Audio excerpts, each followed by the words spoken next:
Hi, welcome back to my live stream, my Monday Night Raw review. This is Jacob Cat 2024. We're going to talk about WWE Monday Night Raw, January 12, 2026. I'm going to make like an hour live stream, so I got on too late. Now, we know that Monday Night Raw came on early today because they're in Germany still. So it came on early, I think at 2 o'clock, and I think it ended around 5, I believe. I think the show was like 3 hours long, or maybe 2.5 hours, I think. Hold on. God damn it. I want to make sure that this is working so y'all can hear me.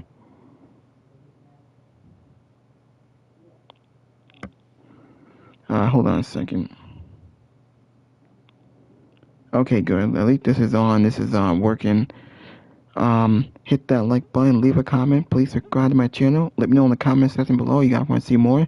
My video is sponsored by PlayStation. It's sponsored by my favorite YouTubers and podcasters like Fightful Pro Wrestling, the Salamanca Sound Off, JD from New York, Joe Cronin, and other podcasters like Judge Alec, No DQ, The Wrestling Inc., Steven Larson, Denise Salcedo.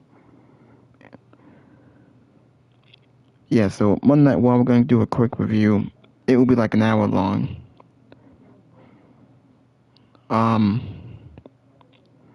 What happened on this show? Nothing much really happened on this show. We still got like a couple of weeks until the Royal Rumble. I think the opening match, we got Javon Evans making a Raw debut. He beat, I forgot. He beat some superstar. It wasn't Kirill Hour, but I don't know that superstar was. He's not on here. There was a triple threat tag team for the women. Liv Morgan, Roxanne Perez versus Bayley and Lyra versus, I think, was it Io and Roxanne? No, I think they were the tag team champion. I think they were the Brawl earlier. But Roxanne and Liv won it.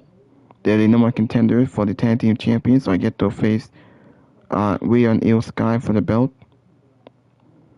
Dragon Lee and Penta versus Bronson Reed and Austin Theory. Braun Breaker got involved and speared Dragon Lee, and they beat up Penta. And then the main event with Gunther and AJ Styles. I know people are going to talk about that and complain why did Gunther tap out so easily, but he won by cheating, which I don't really like. They should be protecting Gunther and have him look drawn and him tap out like that.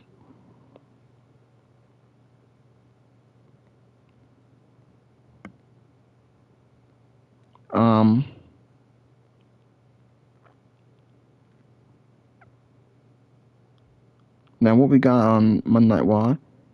Monday Night Raw ending with strings. I don't know why they gave away a first time ever match between Gunther and AJ Styles. First time ever dream match for free on a random Raw. I was hoping to do it at the Rumble or Saturday main event. They could have saved it for WrestleMania. I hope that Gunther and AJ have WrestleMania plans. I don't know what AJ gonna do, but what is Gunther gonna do? Is he gonna wrestle Brock Lesnar? Is Gunther on his way to retiring AJ Styles? AJ Styles retiring in AEW? They would ban have him tap out, but he still won. Braun Breaker was suspended after getting involved in the tag team match. And he confronted Adam Pearce. Now the main event said that Gunther steals a win from AJ in Germany.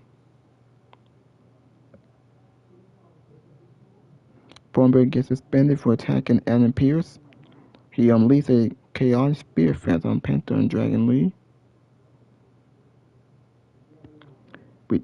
They're still teasing with Raquel Rodriguez launches a sneak attack on Stephanie Vacquer. She's still chasing that women's championship. I'm glad that there's no Nikki Bella. Hopefully she stays off TV and retires for good. We don't need Nikki Bella. She's old and past her prime. She doesn't need to go after no championship.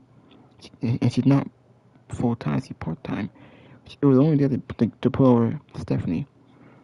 Raquel may have a shot of winning the title. We'll have to wait and see. There was a vignette with Becky Lynch. She vowed to finish Maxine Dupree in title rematch again. Another rematch that we're getting between Becky and Maxine, who've been feuding for like what, 2 months or 3 months? How many times have we got a rematch with those two? Can we move on and do something else? Why hasn't Becky feuded with AJ Lee after AJ Lee tapped her out twice? One it was at WrestlePalooza, and then at War Games he tapped her out twice. Where's AJ Lee? Is she gonna be in the Rumble? I hope she is. And we can see AJ Lee and Becky Lynch going after each other. As I said, Liv and Roxanne became number contenders. We had a pretty good segment, face to face, with CM Punk and Finn Balor. Finn Balor seems to be Punk now in 2026. Punk will give Finn Balor a world title, probably at the Rumble, I assume. Or maybe it's on the main event, but I hope it's the Rumble. Javon Evans gets a bouncy win over Bravo Americano. I don't know who that is, but Evans had a great first win and Raw debut. Okay, he's now on that Raw. The show opened up with Rhea Ripley, Io Sky, they brawl with 3 Elite Raw tag team, the Kabuki Warriors, Asuka and Kairi Sane, and then Liv and Raquel, and then there was Becky and Bayley and Lyra. Impact Wrestling, it comes on this week. The WWE signed a New Japan star to spoil return. Some creative chaos, the good things, shaking things up.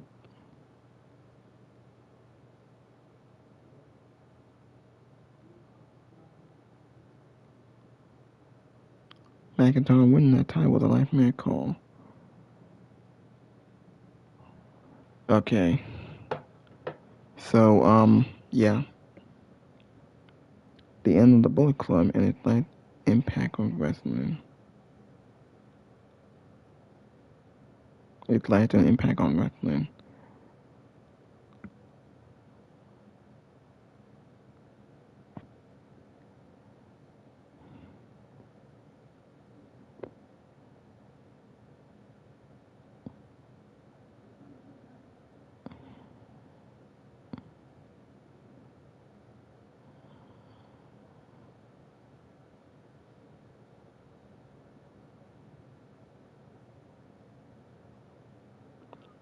Okay.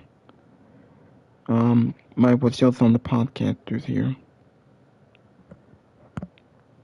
I just got obsessed with making it. Gonna show you Chuck Alex. He's a podcaster in the IWC. Yeah, they did. Good fight. Probably gonna be. Might be one of those instances where home turf, so he'll end up being the babyface, and Punk will get to play heel. That'll be fun. Maybe Finn Balor has a legit match with Punk, ends up shaking his hand and beginning his babyface turn. Please. So yeah, Punk versus Balor. I deserve it! I deserve it! The majority of them, you will see how bad they are, how long it takes to set it up, the arm placement and the hand. This match, not happening. But BC, it could be a good match. Oh, they're gonna do wrestling moves, and with CM Shill in the match, they ain't even gonna be performed correctly. Balor will be good. Doesn't do anything. It does something for Ireland. This is good if these are house shows. They're not. This is Monday Night Raw. This is our episodic television show. And all they're doing is catering to the house. At least now the brawl was at the top of the ramp. The little as a storyline. You could do a lot with these two. That's how you could propel Braun Breaker and even the Vision if you book them correctly and not just in weird 6-man tags or tag team matches like this. But this is how you propel wrestlers with authority type storylines. But you have to have the right people in them. Otherwise, it will not work. This was more than believable. Logan... Okay.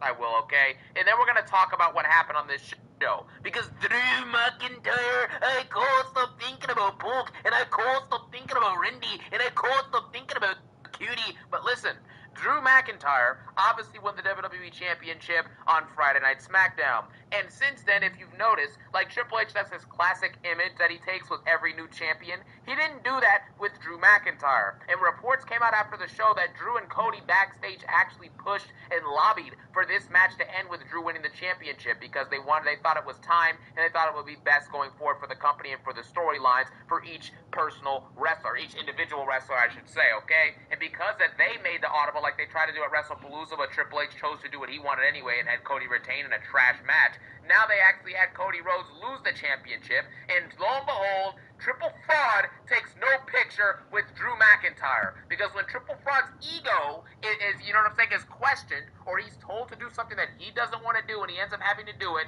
he gets upset. Just like R-Truth, he didn't want R-Truth to come back to WWE, but he had to bring him back because Nick Khan made the call. And of course, R-Truth came back and was immediately a full-blown comedic jobber within a week of returning again. It literally happened like an instant, you know? R-Truth had all that momentum and he could have done something special, and he was already back to being a jobber immediately. Gunther tapped out to a 50-year-old AJ Styles 3 weeks after tapping out John Cena in his final match. Do you understand how stupid that is? Now, I understand that Gunther is a jobber. I get it. But they're out here on commentary calling him the career killer. They're already trying to make the gimmick. Gimmicks only make sense if they're actually applicable to the person you're giving the gimmick to. How do you have him tap out to AJ Styles, who's retiring, I think, in a few months?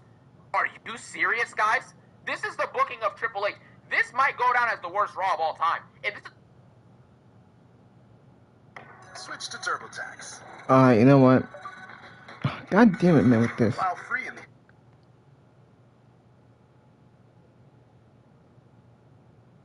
Like 2 years ago. That's what I missed. But you know what?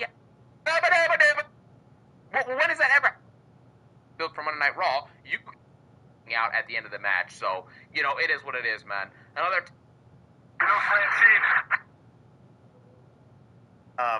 But in any event, right now we got Punk versus Finn.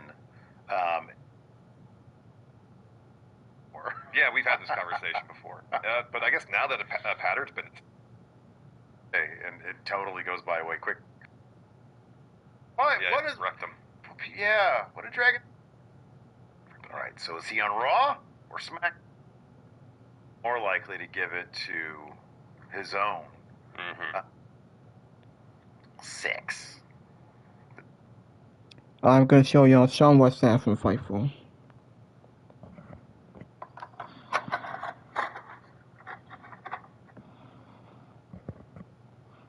On the female side, the women's side is working really, really well. You have Liv Morgan going to Finn Balor that will pay off later, or they'll play off of later. There you go. And says, you need to get serious because he's backstage playing video games. But she had a great looking backstabber. I thought the Oblivion went really well. There was a double German spot that I liked an awful lot. But that Tower of Doom, another dove cries. Zeno Hours says, I like the spot. Well, buddy, do I have good news for you? It happens in every match. Every match. Yes, I do believe Alex and Kate have a post show over on FightfulSelect.com. Kate is back in the fold on Mondays, by the way, on those. Joseph Morris has these very, very good appearances in the Royal Rumble, 6 minutes and 1 elimination the year prior. We 44 seconds and one elimination the year before that. But you know what I mean. Like, she's got these very, very long showings and so close to winning it in the past. And, 8 seconds. I want to announce. Damn, Liv. This is the year. This is the right year.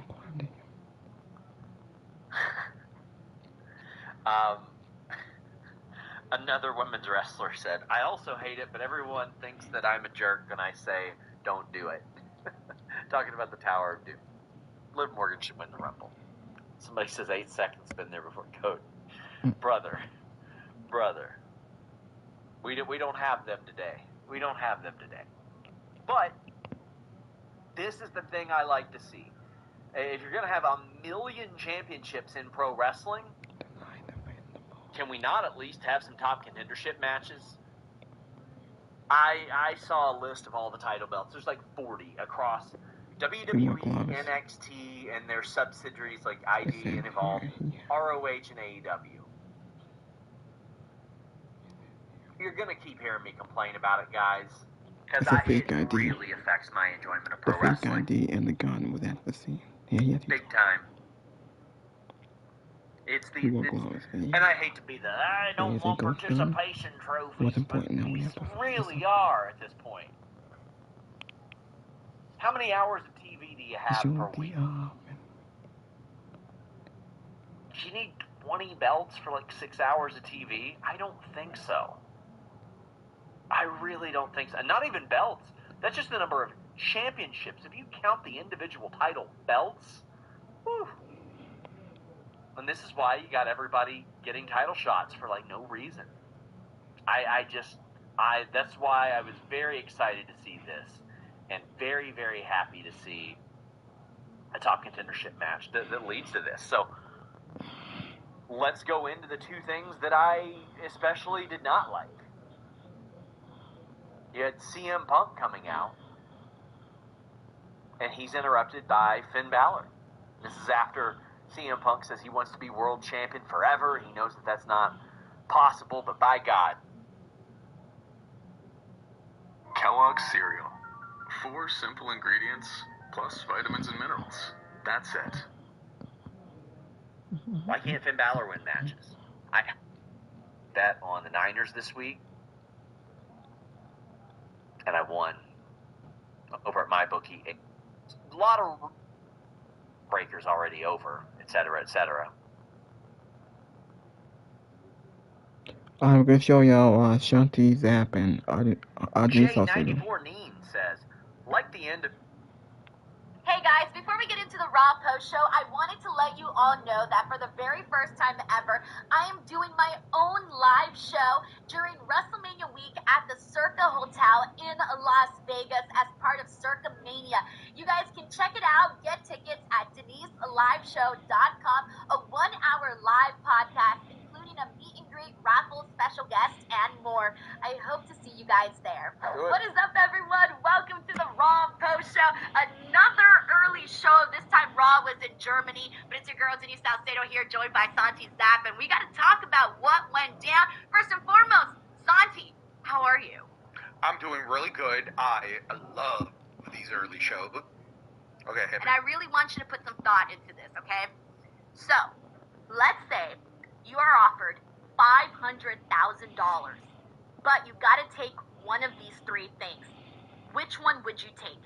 Gunther's chop, Braun Breaker's spear, or Bronson Reed's tsunami splash? I think that's a much easier question than you think it is. Listen. The spear could give you permanent liver damage. It could break ribs, and you could be out for a really long time. You could be looking at life-changing injuries. Same with the tsunami. Internal damage, left, right, center. The chop, funny enough, might be the most painful one in the moment, but it's surface-level skin damage that just heals with time, right? It's just a big old red mark that you just got to endure the moment. But I don't think that you're going to get long-term disabilities like you would from a Braun Breaker spear or a Bronson Reed tsunami. Okay, someone brought up the idea, though. What if you get hit with a really, really hard chop from Gunther and your nipple flies off? Male nipples are useless. Yeah, male nipples are useless, listen, the female nipple, I think, is far more valuable, both in terms of human function and aesthetics. The male nipple is about as useful as nipples on a breastplate that knights used to wear back in the day. Male nipples are maybe the most pointless appendage that humans have ever grown. Okay, but here's the thing. How would your fiancé feel if you were walking around with one nipple? I mean, that's, I mean, a little Sharpie.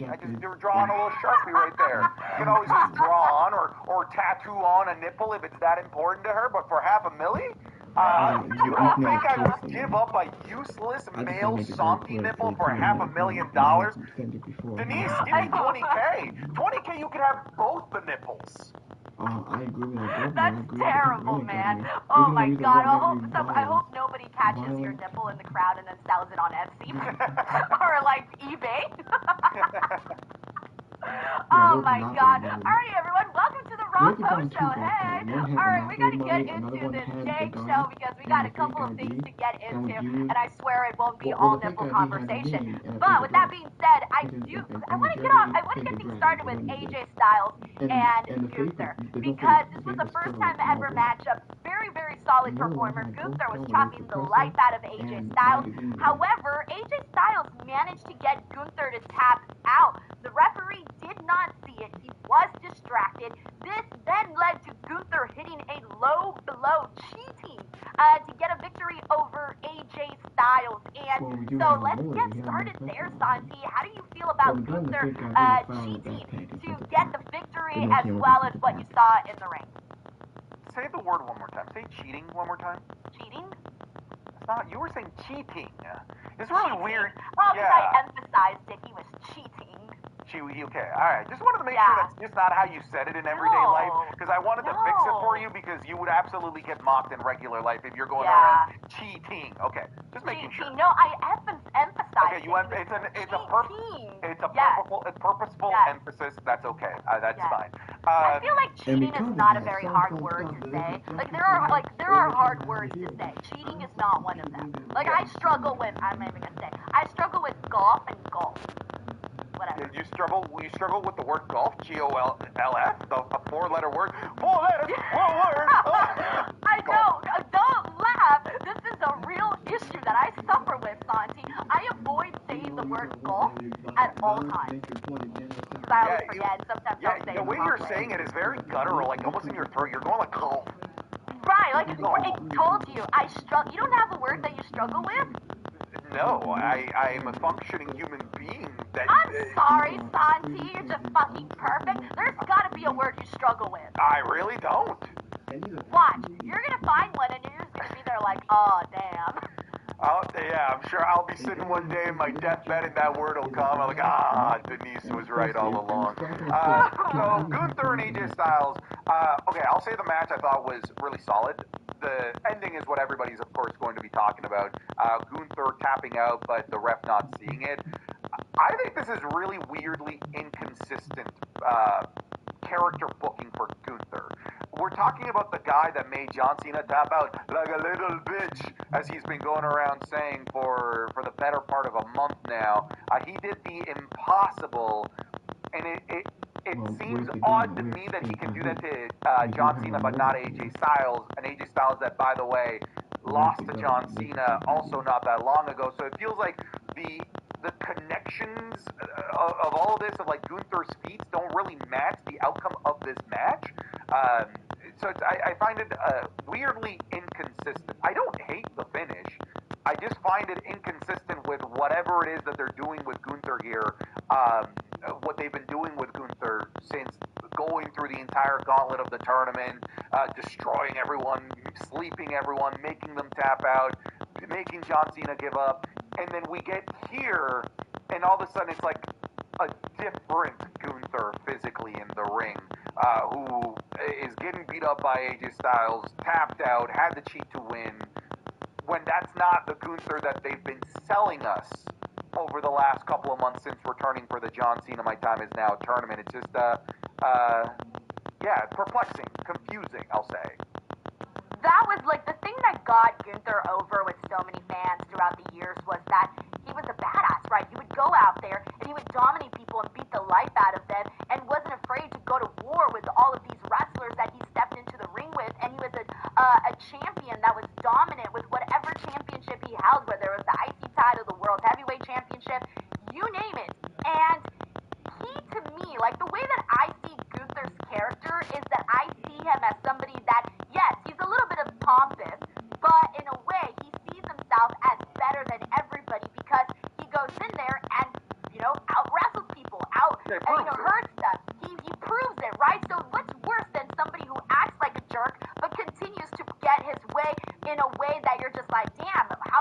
his ego down if he's actually going out there and succeeding. And now, kind of going about it this way, as of lately, they've had him do the whole mocking the John Cena thing with the hand.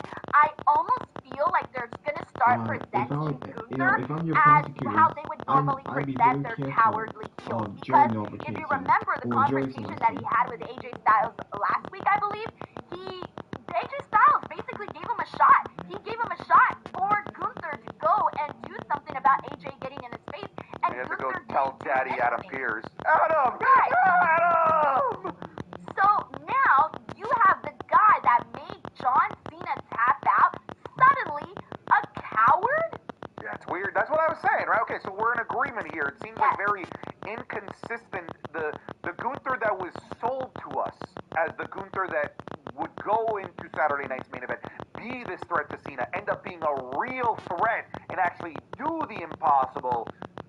The follow-up just doesn't, like the sequel to that doesn't seem very similar here to what was originally pitched to us as fans. So yeah, very inconsistent, but I also get it from the tap-out perspective. Fans are still around the world chanting to tap out, so this might be WWE playing into that. This might be WWE kind of signaling what Gunther's Achilles heel is. It's tapping out. It's giving up himself, even though he's making fun of somebody for giving up and tapping out like a little bitch. Maybe that's where they're going. Do you want to make this man a clown? I don't want to see Gunther presented as a clown. Yeah. Somebody in my chat said something that really resonated with me. They said this was an amazing finish if it was Dominic Mysterio, not Gunther. And I was like, yeah, that's 100% true. And Dominic Mysterio is that cowardly heel, is that guy that can be a little bit clownish and get away with victories that are weaselly.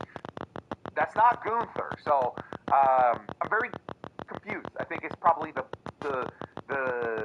best way to describe my feelings because I thought the match was really solid.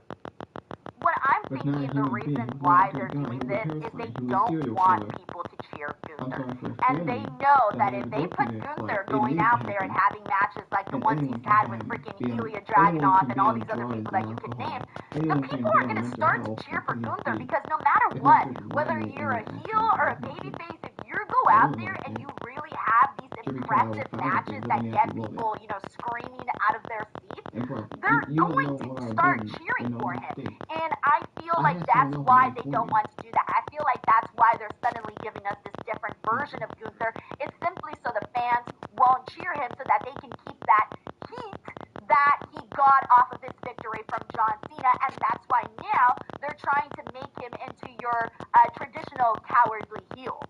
Yeah, I still think it's weird. They let Gunther go out there and have banger 5-star matches when he was an evil, the dictator of Imperium as Intercontinental Champion, and it's not as if it backfired. People obviously like Gunther for his work rate, but it's not as if all of a sudden they were booing Sheamus or booing Drew McIntyre or booing Riddle when they had their match or booing The Miz when they had their match. Gunther was capable of going out there and having match of the year contenders without all of a sudden shifting the morality narrative of the fans to all of a sudden getting cheered. So I don't know why they would be afraid of that now. The other thing that I'm wondering on AJ Styles' side of things is we still haven't heard as to what the details are for his retirement. I've been trying to think about when and where. I know there's some people saying maybe he'll retire in TNA. I don't think WWE is going to give TNA that big ass moment to see AJ Styles retire on their show. That's not going to happen. So I'm curious, when are we going to find out the details towards this, or are we not? Is it just going to suddenly happen where he's in a feud with somebody, maybe Gunther, and suddenly we're in a place where it's okay, this is the beginning of this, and what if we end up in a place where we end up in a trilogy? What if we end up in a situation where AJ Styles puts his career on the line against Gunther? I don't know. All I know, and I know this isn't enough, but all I know is that I want AJ Styles to have a respectable retirement in WWE. I don't want to be sitting here talking about it the way that we were talking about John Cena's retirement. I want to sit here with tears in my eyes the day that AJ Styles retires. But with all that being said, do you have a fantasy or something you would like to see for AJ Styles' retirement? It was kind of Gunther, but now that they've kind of tugged on that storyline and that match already. Looking at something else, like I don't hate the idea of that maybe like a proper feud and story. Like I'm talking like a proper feud and storyline with CM Punk, something that we haven't actually been able to see yet since CM Punk has returned to the WWE. Maybe that's not what I want for his retirement, but I think more than anything, I want it before the retirement at the very least. I want it to happen before we say goodbye to AJ Styles. But in terms of like the perfect send-off, I don't know what that is, honestly. Yeah, man, I just want it to be good, and I don't want it to be shit. That's where I'm at with that. By the way, we got Randy Hayward here. Thank you so much, Randy. He says, Triple H is supposed to bring Authority back for Mania? Question mark? I hope not. I don't think I'm really on board for that, Randy. Thank you so much. We got Stokesell GP90T. Thank you so much for the super chat. Says, this is the first time I can watch your post show live because I live in Switzerland. Just know that I watch and love every post show. Thanks, Denise. Dude, thank you so much. Also, Switzerland just happens to be my dream vacation, Santi. My whole life I've wanted to go to Switzerland and it hasn't happened. So maybe one day it'll happen. Thank you so much. We got Fredo here who says Gunther should not be tapping out and she needs to be someone that is retiring this year. They have fumbled the post-Cena retirement run. I mean, luck. I think in Santi, I think in 10 years they'll look at that person and be really not. if I'm your prosecutor, then be real careful of who you're picking to be on the jury. It's not just young people, it's also old people too. Not everyone's going to consider this a fumble. We still got time, of course, but the fact that this is where we're at, this is how we're talking about Gunther right now, a couple weeks out from, however long it's been since the retirement. The jury selects surprised? No. Disappointed? Yeah. I would have liked a better, doubling down on what they're doing, what they did with Gunther with John Cena. I was really hoping that they would turn Gunther into like the biggest monster imaginable, this unstoppable force. Like I really wanted it to be this force of nature in the WWE that requires the Cody Rhodeses of the world, the Roman Reigns of the world to take out. Disappointed. Surprised? No. Yeah, because it feels like they keep people in bubbles. Like they're so afraid of some people interacting with other people. Like God, if we were seeing Roman Reigns and Gunther, we'd be like, oh shit, like what's gonna happen? How's this gonna go down? There was people like fantasy booking like Gunther and Brock Lesnar and all of these names and things that were being thrown out, and we're kind of sitting here being like, oh, now he's a cowardly heel. Our Gunther that we actually did like as this dominant figure in WWE, like that was the appealing. That to me, that's like the drawing well, of course, the judge is going to believe that based on what he's seeing, but I just want to make it very clear in the courtroom. They don't see it that way. And here's the thing with Gunther, I think the last 12 months have been so weirdly inconsistent in terms of how it's almost like WWE doesn't know what they want to do with Gunther. You think about like the weird roller coaster ride that he's taken. He goes at like the start of the year, if you remember, he's like shy Gunther that doesn't know if he's good enough to take out Damian Priest, and he's like, oh, I don't know, that's the Street King. The Street King, Damian Priest, is getting the better of him. He wins. He eventually does win that feud, but it was like this like not confident Gunther, and then it's a Gunther that gets tapped out by Jey Uso, and then we get a Gunther that can barely beat Pat McAfee, and then they put the title back on him, and then we get scary Gunther again, going up against Goldberg and sleeping Goldberg, and then immediately loses to Punk, and then we get scary Gunther again, oh my God, going through this entire tournament, sleeping John Cena, and then we're back to goofy Gunther and tap out Gunther. It's like, yo, figure it out. I don't know. Yeah, I'm with that. I remember still being like super mad about that Pat McAfee stuff. I was not a fan of that because I started to see that they were taking away from Gunther instead of contributing to who he is and what he does. Nishi Forever here says, pics of AJ Styles. Yeah, it's flooding our feeds.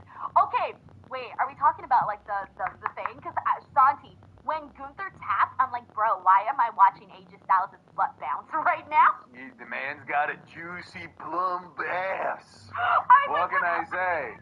I hate that, like, my first reaction wasn't even Gunther tapped. It was, why is he tapping on AJ's butt? Like, yeah. I'm sorry. That was my first thought. Well, one of the things I said is maybe he wasn't tapping out. Maybe he was just admiring the buttocks. He was like, ooh, AJ Styles, a little country boy. The WrestleMania ad. Almost all of the women in the WrestleMania. She hasn't really wrestled anybody that like you fucking. Yeah, Taylor Swift came out with the song Treacherous, like, an event next week in Montreal. Round and Leo, thank you.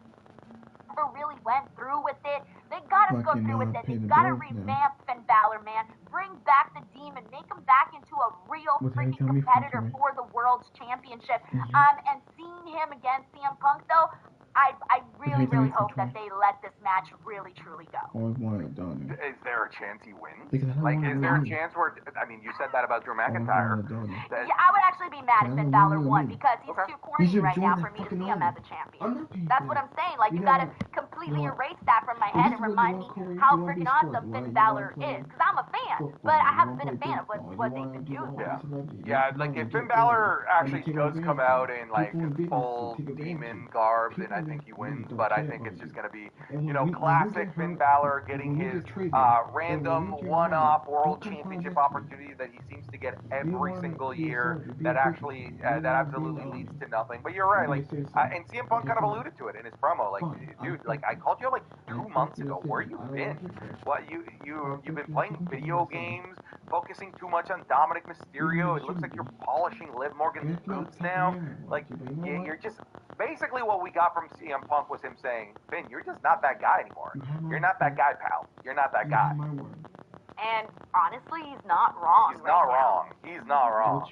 And that's exactly what I'm saying. Like, you've got to change our perception of what we have of Finn Balor right now. And hey, man, if down the line they continue to build him up and then we're talking about him going for the title, by all means, go for it. But right now, it's just not it. But regardless, I'm still looking forward to the match a whole lot. Really am. Thank you so much, Ozzy. We got Mr. 100 Song here. Says Cody versus Mr. AI Denise Fatu at Saturday night's main event. Did I ever tell you that, Santi? That AI.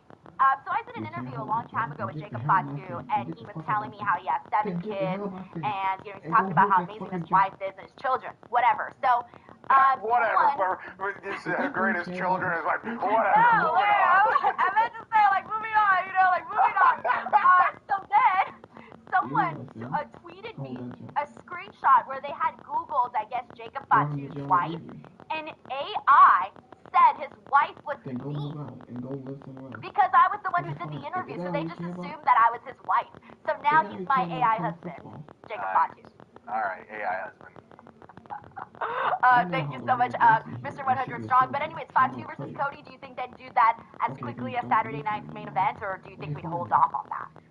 If you're gonna do it, and you don't want to wait until after the Rumble, because that's a long time. Like, the Rumble is not, like, 2 weeks away. You know, we're talking about, like, a full cycle, PLE cycle that we still basically have until the Rumble. You probably should do it at Saturday night's main event, because if you do it at the Rumble, I guess you don't have to, but, like, you kind of are sacrificing putting them in the Rumble. Like, they could still be in the Rumble match, but there's a good chance that they won't be. So if you want to do the match, do it at Saturday night's main event so that they can both be in the Rumble the next week. I second that. All right, we got Jeff Words here who says, missed out on the part of the show while driving home. Denise, did you ask Santi about the nipple thing? Yes, I did. It's right at the top of the show, so you can rewind afterwards. Jeff Words inspired that question. We talk about nipples for an excruciating long time. Well, you went on a whole, like, 5-minute spiel about women's and men's nipples and broke it all down. So, like, you know. There's a difference in terms of functionality and aesthetic. The male nipple doesn't hold up, Denise. The male nipple does not hold up. I'm sorry, but I don't want to be walking around with no one-nippled man. I'm out. Thank you, Jeff Worth. We got Night Wolf here who says, a follow-up question on Saturday night's main event. How will CM Punk be on the card at this point? And when do you think Brock Lesnar and Roman Reigns show back up? Ooh, that second part question. That one, I would hope that they're in the Royal Rumble, at least for sure Roman Reigns, right? I feel like he would have to be part of that. And then as for CM Punk, where he's at on the card for that show, fuck, I don't even know. I thought he might be LCM Punko for a bit, and he teams up with Ray, Penta, and Dragon Lee to take on the Vision. I thought that they could do like a big 8-man tag match, but now with Braun Breaker getting suspended, the numbers are odd. Like they wouldn't work out if we were to do that. So I have no idea. Maybe the Finn Balor feud keeps going into Saturday night's main event. I don't know. Maybe they could always run it back. I don't see a problem with that. Yeah, that could work out. Yeah, Night Wolf. Sorry, I don't know what else else they might be doing there for him specifically. We got, thank you for the super chat. Great question. We got Bob Ross Jr. here who says, I got my wisdom teeth pulled out, so I have been resting all day. But fun fact, Finn wanted Punk to be a part of the Bullet Club in 2014. Thank you so much for bringing that back up, Bob. We got Ernie Phoenix here who says, hashtag bring back the Prince. Dude, please. I remember when he showed up on NXT Homecoming and we got the Finn Balor song, and that felt so good. It felt just right. It felt just right. Oh, man. Alrighty, thank you so much, Ernie. Alright, I do want to go ahead and get into, let me see what else we got to get into. Did we ever talk about Io and Rhea? We did. Hey, Javon Evans. Javon Evans had a really fun, cute little promo in the commercial break again. I missed it. Ads in Canada. Yeah. We got Jonathan. I'm saying, though, what up? Soon we'll be telling the whole stadium how Liberty Mutual customizes car insurance to save people hundreds.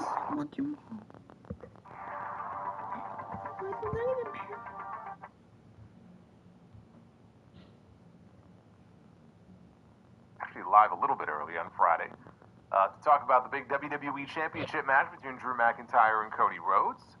And so here on Monday, no big championship match, but we did have a big main event. First time ever on TV, we had Gunther and AJ Styles. They were in Dusseldorf, Germany.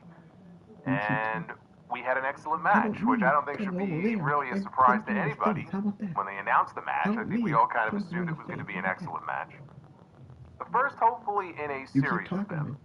We know for a fact that we're getting at least one more, based on the finish they did here. But I was looking at this and saying, it's January 12th. Can they stretch this out to WrestleMania? And I believe they can. Whether or not they're going to do that, I don't know. But I certainly think there is a way to do that. But this was the first time ever on TV with these two men. For the match we got, I felt like it was an excellent match with a very controversial finish, which was, of course, by design, where AJ Styles came into this main event tonight promising that he would do to Gunther what Gunther did to John Cena. He promised that he was going to come in and he was going to make him tap like a bitch.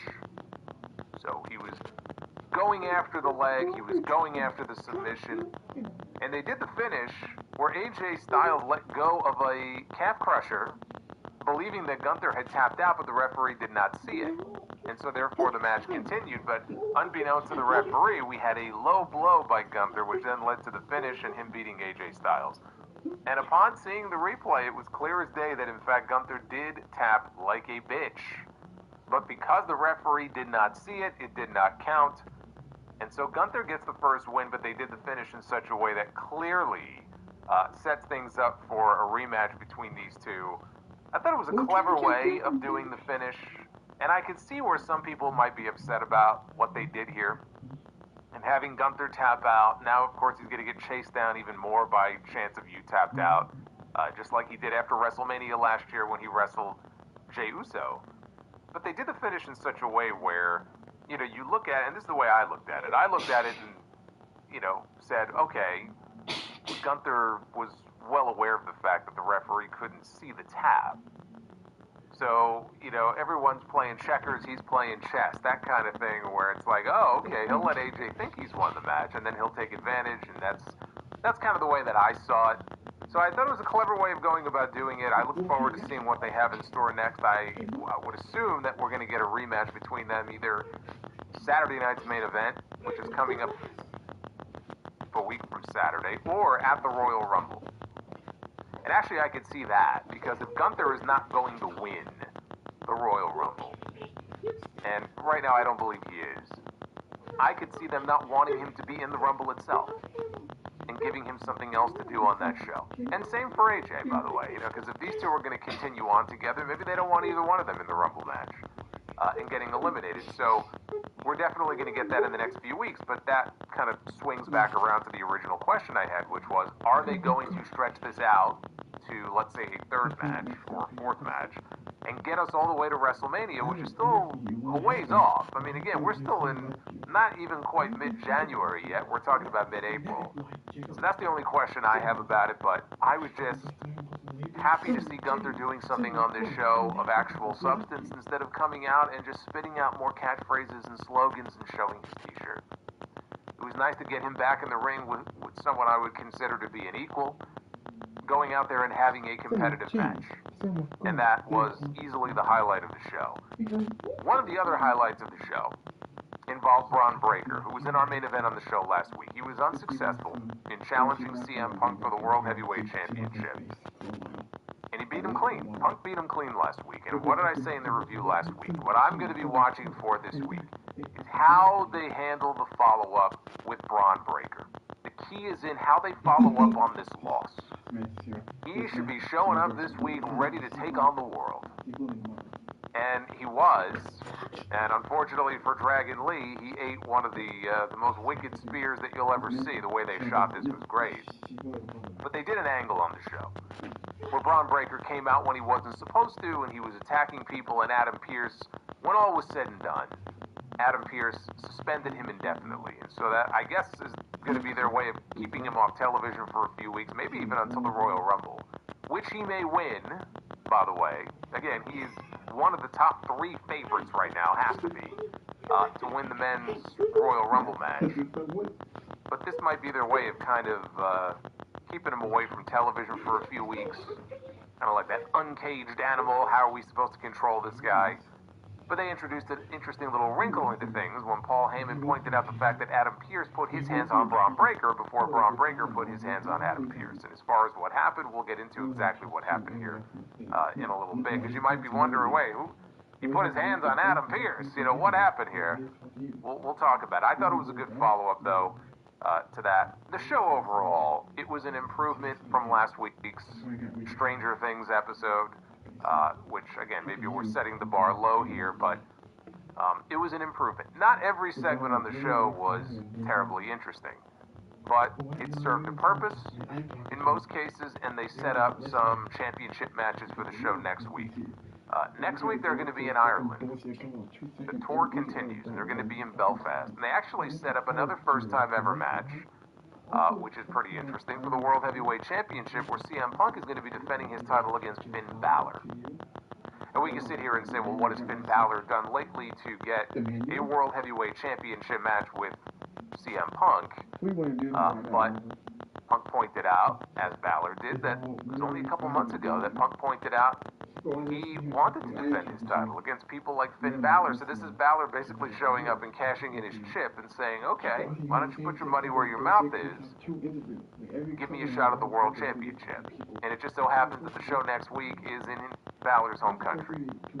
So they set that match up for next week. Becky Lynch, obviously also from Ireland, she is going to be defending her Intercontinental title next week. Again, what is this, match number 5, I believe, with Maxine Dupree. So that was set up for next week. So again, on the whole, definitely a better show than the one we got last week. We'll take it segment by segment here, as we always do, because this is your Raw Netflix review.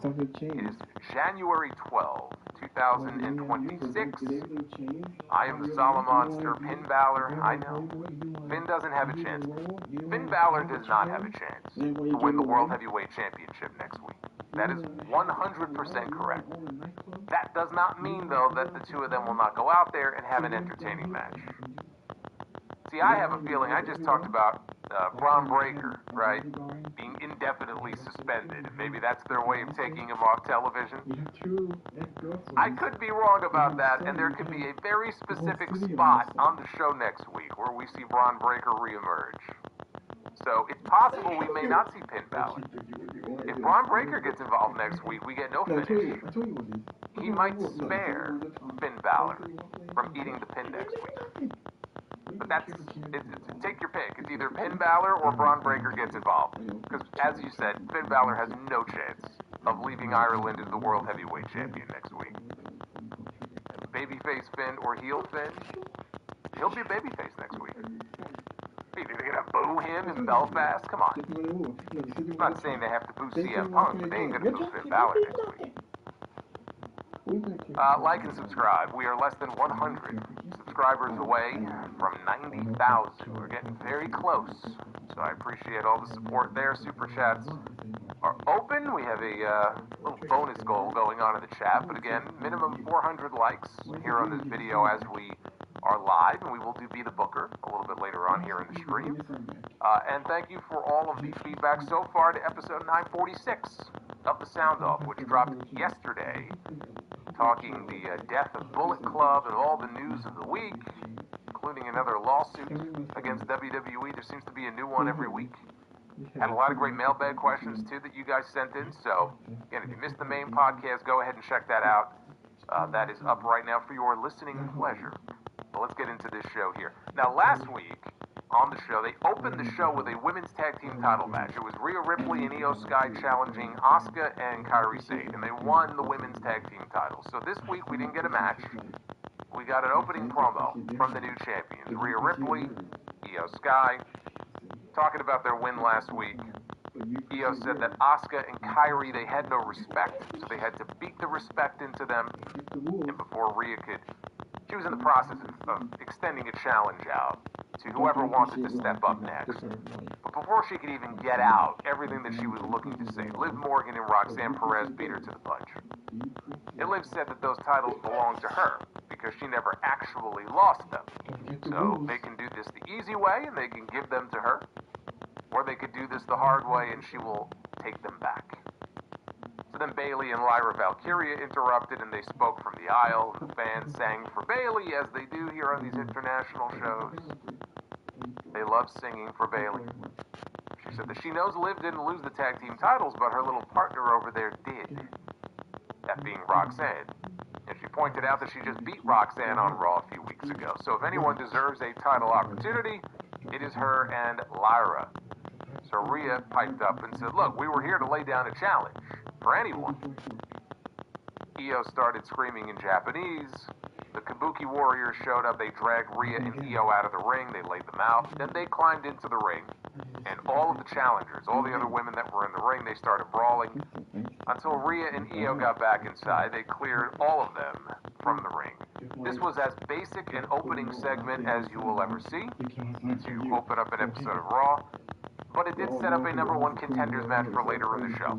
So all of the challenging teams that we saw here in the opening segment, they were involved in a three-way later on in the show. Now, so long as Stephanie is out hurt, we actually did see Stephanie later in the show, but she's not going to be wrestling for a while yet. These women here then being involved in the tag team title scene is fine. But when we come out of the Royal Rumble, we're heading into the Elimination Chamber of WrestleMania. You know, when it comes to women like Rhea and Io, and even Liv, quite frankly, they really should be doing more than just tussling back and forth for the women's tag team titles. So I'm hoping that, you know, for some of them anyway, this is just a kind of a temporary situation. But once we get really kind of into the road to WrestleMania, some of these women, they just have to be doing something else and not just squabbling over the tag belts. Now, in the back after, Liv Morgan took issue with Finn Balor because in the Judgment Day clubhouse, that's still what it is. It's still considered a clubhouse. But they were back there. He was still playing 2K25. Right? 2K26 is coming out soon, but he's in the back. He's playing the video game as himself against Cody, who just interviewed him on Cody's podcast. And Liv Morgan took exception to this because he wasn't paying attention to what they were saying, and evidently he wasn't even paying attention to what they just did out in the ring. So she said she thought Finn had said the Judgment Day wanted to win all the gold in 2026, and he's not even paying attention. He's more interested in playing games. So she left. Roxanne got up in Finn's face and said, she has a point. And then she left. And Balor just told them, you just watch, girls. You just watch. Honestly, this is probably the most realistic segment on the entire show. I give them points for realism here with the woman yelling at the man for playing video games and not paying any attention to a word that she's saying. Perhaps some of the writers could relate to this, but this felt like one of the more realistic cutscenes that we get here on this show. So in the back, actually we might have people watching this right now who can relate to that. We go to the back. Jackie Redmond is interviewing AJ Styles about his match tonight with Gunther. What is it about Gunther that makes this so personal for him? AJ said this business is about respect. Respect for the mat, respect for your opponent, and to those who came before you. He and John Cena, they didn't exactly see eye to eye on everything, but said that they bonded over that word, respect. And week after week, Gunther disrespects John Cena, so he slapped the taste out of his mouth last week because John could not. Tonight, he's going to teach Gunther about respect, and he's going to make Gunther tap out like a little bitch. Power Mop has hundreds of strips, scrub away sticky messes, even from grout lines. This year, Cashword is so back with an extra puzzle on the back and the top prize of $10 million. This is the biggest Cashword yet. The new scratch ticket from the Mass Lottery.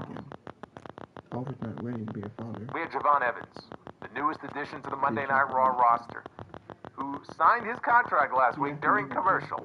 Javon Evans was here for his first official match on Raw as a full-timer on Raw against Bravo Americano with Ryo and El Grande Americano in his corner at ringside.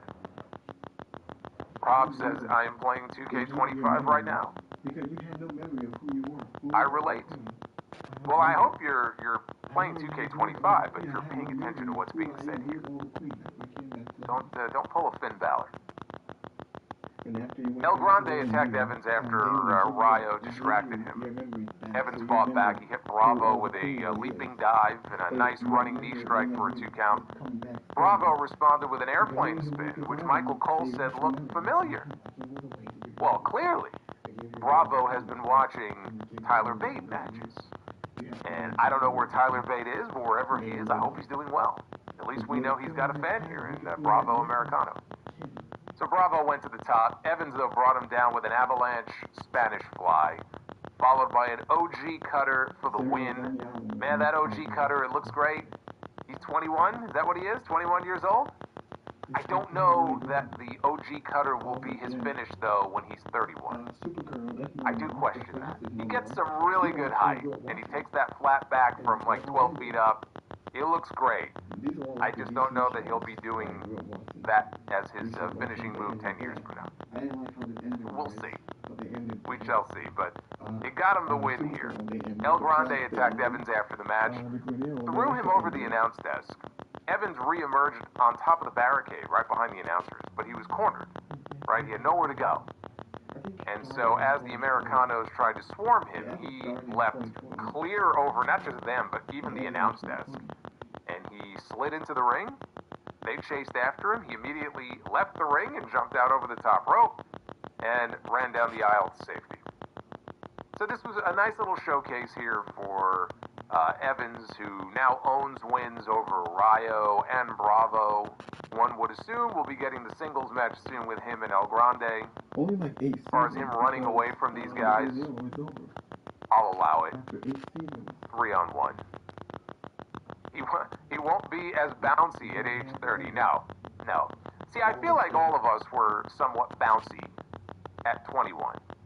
By the time you hit 31, you're not really as bouncy as you used to be. By the time you hit 41, the only thing bouncing, are probably parts of your body that begin to... So we have here, who was it in the chat? That was Mark. Said, McDonough returns and turns on Finn, kicking him out of the... Who I don't think would have had nearly the same confidence that she has now on the microphone a year ago. And the only way to get better at it is to just get more time to speak live in front of crowds and not just have these Judgment Day Clubhouse segments in the back. It's good to have a segment like this every now and then. So she's gotten herself to a point now where I could believably see her as the Women's World Champion. I don't think that when they have that match finally, one-on-one, no Nikki Bella, just one-on-one, especially with Raquel getting one up on Stephanie every week and leaving her lying on the ground, writhing around in pain. I don't think that Raquel's winning the title from her, but I could envision Raquel Rodriguez at some point here this year being the Women's World Champion. And maybe that factors into an eventual babyface turn and split from the Judgment Day, and we eventually get Raquel against Liv. I don't see that being a WrestleMania match this year, but I could see that being the the eventual direction for later in 2026. And We as far as haven't seen Stephanie is Dominic. concerned, I mean, look, it's good that she's at least consistently on television. Now, I don't think they will. He hasn't won the DRC title, so probably else. at least she's consistently on television now each week. She has something now for her to actually sink her teeth into in this feud, which she didn't have any of this. I hope I don't have to For weeks and weeks and weeks, she was like just forgotten about here on her own show. Now she has a real feud, and one that doesn't involve Nikki Bella. I'm not even counting the Nikki Bella feud. That wasn't even a real feud.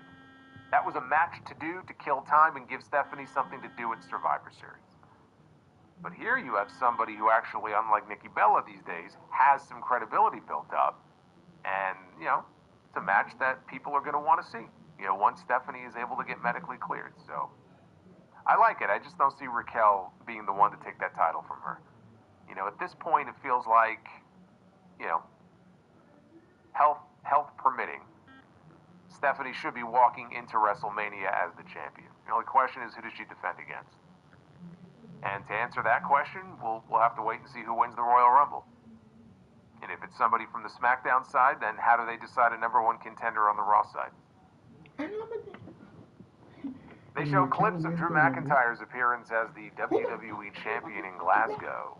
On Saturday, Drew had a homecoming with the belt. Everybody was very happy to see him come home with that championship. And they promoted that he will be making an appearance on SmackDown this Friday. They're going to be in, I believe, Manchester. So he will be there. We go backstage, and Otis and Tozawa, they approach Jey Uso.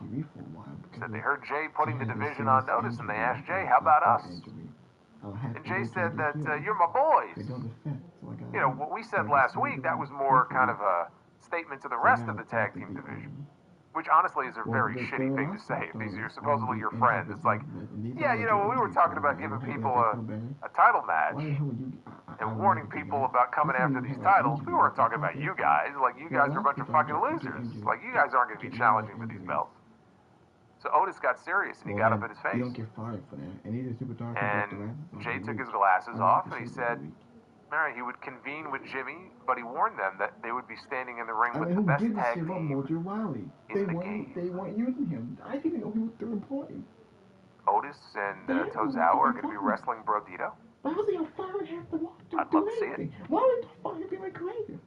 We have Penta and Dragon Lee teaming up to take on Bronson Reed and Austin Theory. Dragon Lee hit Reed with a DDT coming out of a commercial break. Penta then made the hot tag. He hit Theory with a backstabber. Dragon and Penta, they handed out super kicks to everybody, including Logan Paul, who was out there at ringside. Dragon Lee wiped out Logan and Theory with a flip dive. He's out there and he kills, you know, guys like that. And they can, you know, sell for it or go flying or whatever, that makes it even better. But when he gets that running head start, and again, I love that drone shot, it just made it look so much more devastating that way. He had to come out this week and look like a killer. It would not have been enough for him to just show up and fall in line and be in their corner, you know, during their tag team match, right? He should be furious, mostly at himself for losing. But he should be furious about losing to CM Punk last week. And so this week he was uncontrollable, right? He was the uncontrollable wild man out there until Pierce suspended him. So they did what they had to do. I thought it was well done. And now we'll see. Do we not see him again until the Rumble? Does he show up again next week on the show? Where is the story going to go? Where Pierce put his hands on him first? Right? Is Pierce going to get into trouble for it? I don't know.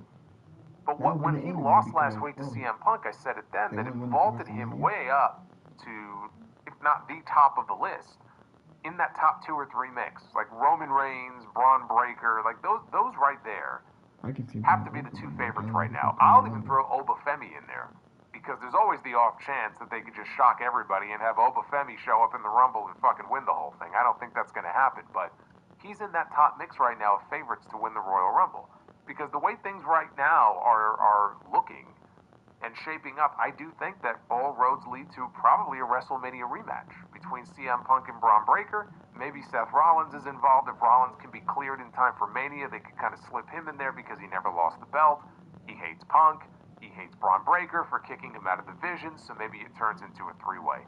But I think he's going to be in that mix.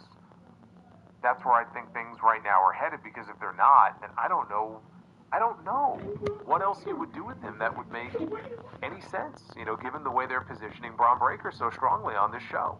What else would he be doing that would be considered important on that show, if not wrestling for the World Championship? I wouldn't mind it if they did a non-title, singles match as an attraction between him and Roman Reigns. Not for any titles. I would be okay with that too. I don't know that that's the direction they're going in. Shopping the Shaw's app? You can count on us to be ready for pickup on time. Even if you can't keep your in-laws from showing up early.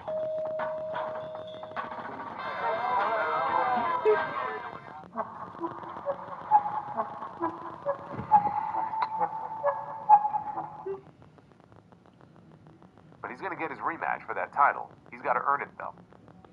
One way to earn it would be to win the Royal Rumble.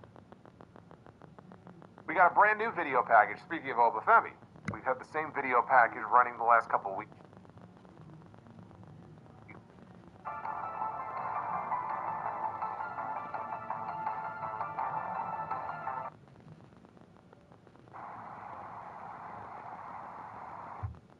Oh!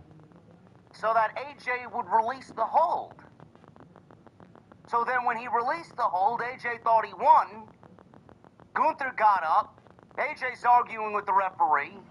And he goes over to the timekeeper and says, this match is going to continue. I don't know what AJ's talking about.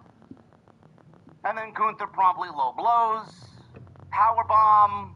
1, 2, 3. Gunther wins round 1. I thought what they did was really, really good. So we'll talk about that as well and how we got there. And we'll break that down and we'll talk about where we think that's going to go, going on into the Rumble and beyond. The one thing I want to start off with was the biggest angle that they desperately needed to have happen tonight, and that was Braun Breaker and the Vision. How would they follow up with what they did with CM Punk and Braun Breaker last week? World Heavyweight Championship on the line. Braun Breaker fails at capturing his first World Championship. Punk retains amidst chaos as he's got back up with Rey Mysterio and Penta and Dragon Lee to kind of fend off the Vision. And he retains the championship against Braun Breaker last week on Raw. A lot of the discussion was, why? Why didn't Breaker win? Clearly he's not ready for it yet. If you're Triple H, you got a time and a place where that's going to happen. For a Monday Night Raw with a Stranger Things theme surrounding it, it's not going to happen that way. But they needed to do something big. And they needed to follow up Braun Breaker's frustrations because he's a loose cannon. What that was going to look like, how that was going to transpire, I don't know. Coming into this week, I just didn't know. I thought we had a great match. We got that tonight, and we got a very good follow-up, in my opinion, a very good follow-up with Braun Breaker and where he goes going into the Royal Rumble. And it protects Braun Breaker and creates this image that Braun Breaker, though lost to CM Punk, it creates this unpredictable badass, this legit tough badass character that isn't going to take shit lying down, and he is going to remain as credible as anybody else on the roster. And that's exactly what they did tonight, even in defeat last week to CM Punk. Because I remember he said, I love you. Breaker wasn't in the building at the time of the start of the match between the Luchadors and the Vision. It was Bronson Reed and Austin Theory teaming up against Penta and Dragon Lee. Breaker at this point wasn't in the building yet, according to Paul Heyman. Adam Pearce knew that there was something going down tonight because of what happened last week with Braun Breaker losing his world title opportunity to CM Punk. Pearce told Paul Heyman, when Braun Breaker gets to the building, I want you to tell him to leave the building. I will not stand for any of your bullshit tonight. I'm over it. Paul Heyman said, sure, I will pass the message. Braun Breaker isn't here yet, but when he does get here, I will pass the message along to him. closing sequence of the match, After the match ended, we see Braun Breaker legitimately vaporize Dragon Lee with a spear in the aisleway, causing a disqualification for the Vision. They lost the match, the Luchadors won the match, and apparently Braun Breaker was absolutely going to destroy Dragon Lee with one of his ring around the rosy spear segments, spots, around the ring through the barricade, and absolutely destroy Dragon Lee once and for all. Adam Pearce had the balls enough to stand in front of Braun Breaker when he was about to spear Dragon Lee into oblivion. And he started yelling at him and started cursing at him. At this point, Penta was in the ring, and he was being double-teamed by Logan Paul and Bronson Reed. And there was this great camera shot of Adam Pearce and Braun Breaker arguing at ringside, aisleway side. And then the camera was shooting over their shoulders. In the distance, you saw this murdering, this victimization of Penta, which was fucking unbelievably shot. I thought this was great. Where Bronson Reed went to the top rope and delivered a tsunami on Penta. So Adam Pearce sees what's going on because he's got his attention on Braun Breaker, but he sees that his attention on Braun Breaker is absolutely harming Penta. So he gets in the ring, he starts yelling at the rest of the Vision for what they're doing.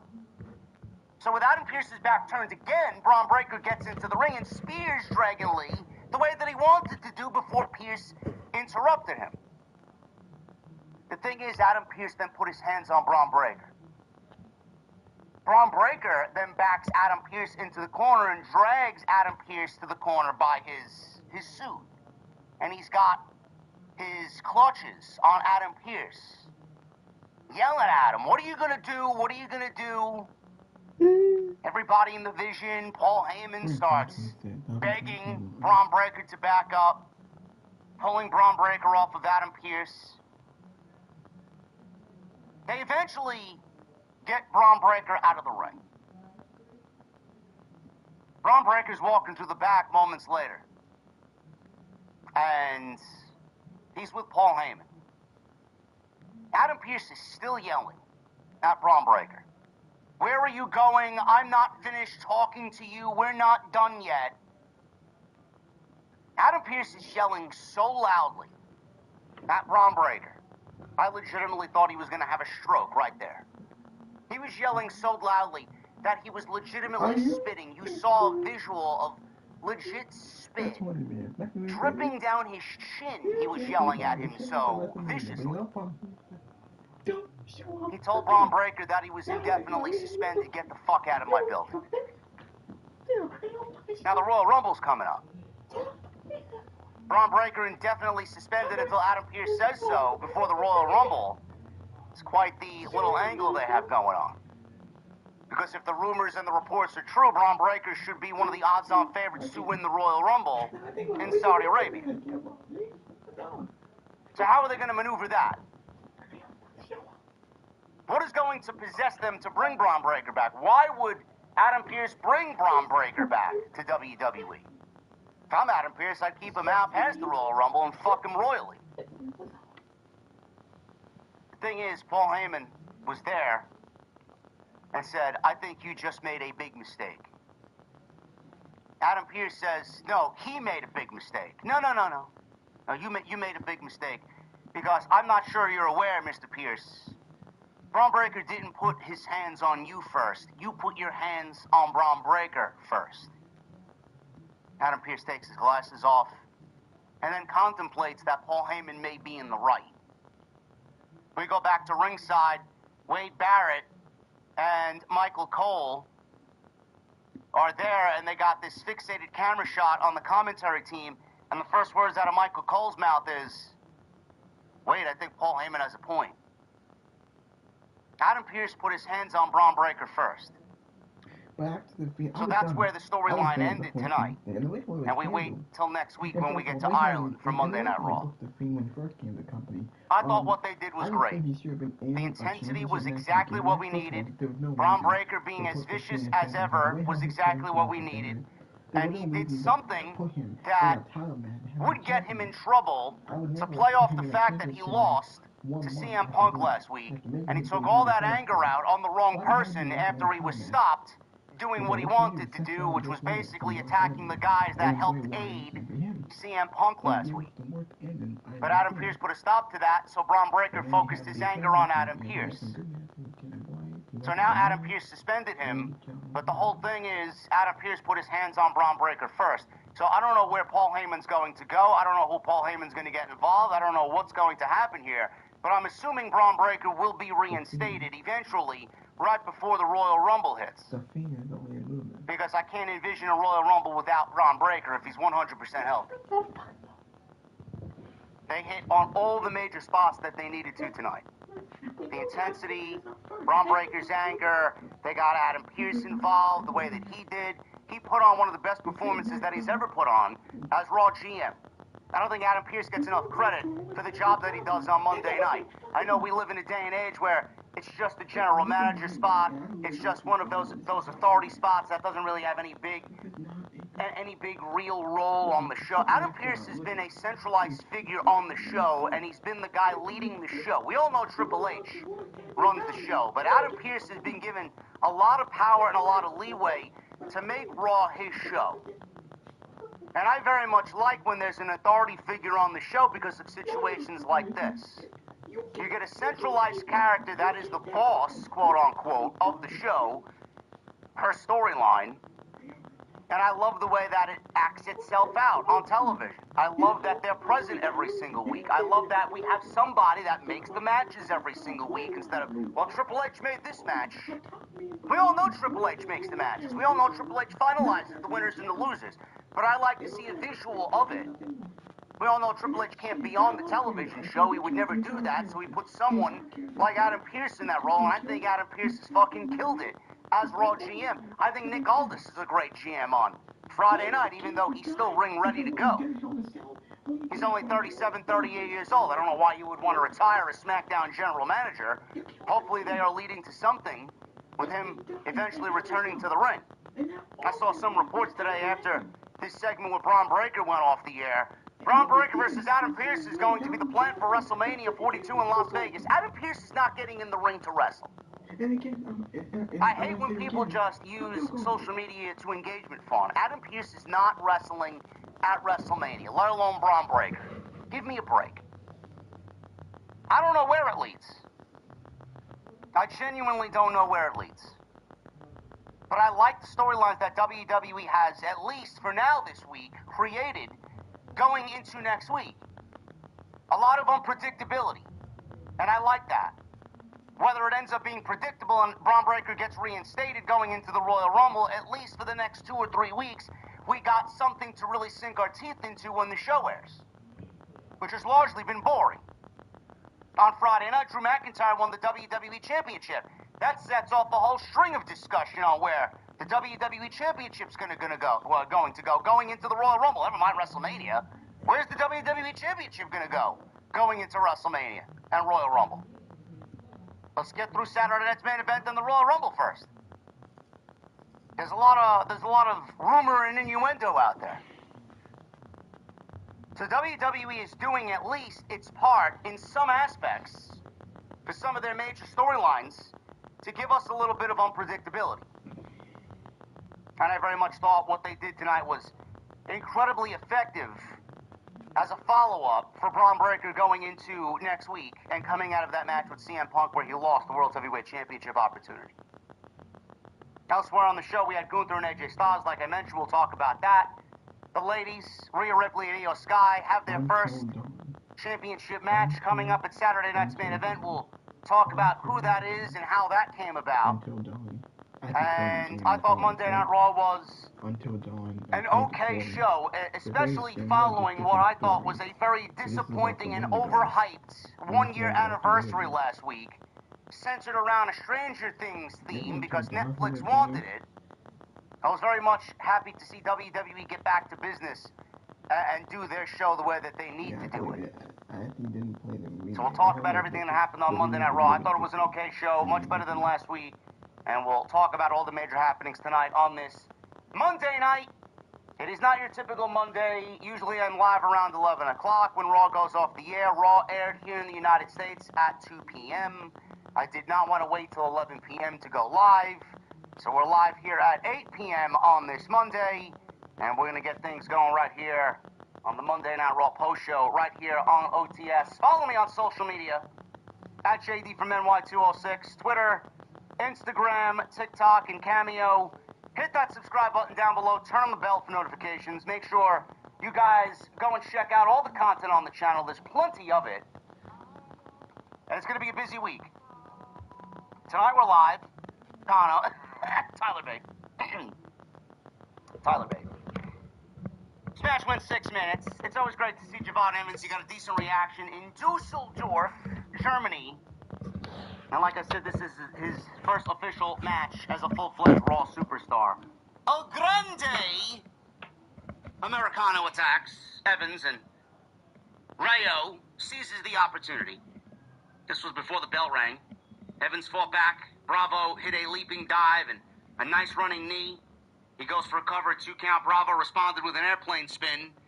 Michael Cole comically noted, "Wow, that airplane spin looks really, really familiar. We haven't seen an airplane spin like that since, you know." Anyway, the airplane spin was one of Tyler Bates' signature maneuvers. So Bravo went up top. Evans, Berlin, Germany crowd. So Cody Rhodes is not a big fan, or at least Cody Rhodes is not a big guy. They don't like him as much as others in this part of the world.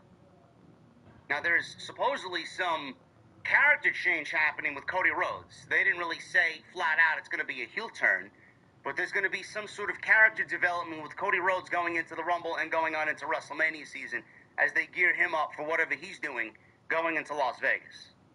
A heel turn is the only thing that would work. A heel turn is the only thing that I would accept. What are we going to get? A darker Cody Rhodes? Might as well just turn him heel. I think it's time. I think it's very much time. Again, I don't know what he's doing, but apparently Cody Rhodes is not very much appreciated here as well as on Friday night. Punk says he could do the impossible with the fans behind him. Before WrestleMania, there was the Royal Rumble and the Elimination Chamber. 2 opportunities for guys to call their shot, and the road to WrestleMania goes through him. He survived the battle with Braun Breaker last week, so he and the Vision are now behind him. He looked forward to finding out who his next challenger would be. Punk thanked the fans, and he was about to leave, but before he left, he was interrupted by Finn Balor. Finn Balor comes on out after already claiming to Liv Morgan, "Just you watch. Just you watch." So Finn comes on out, and he gets into the ring and meets Punk face to face. Balor says he wasn't waiting for the Royal Rumble. He's not going to wait for the Chamber.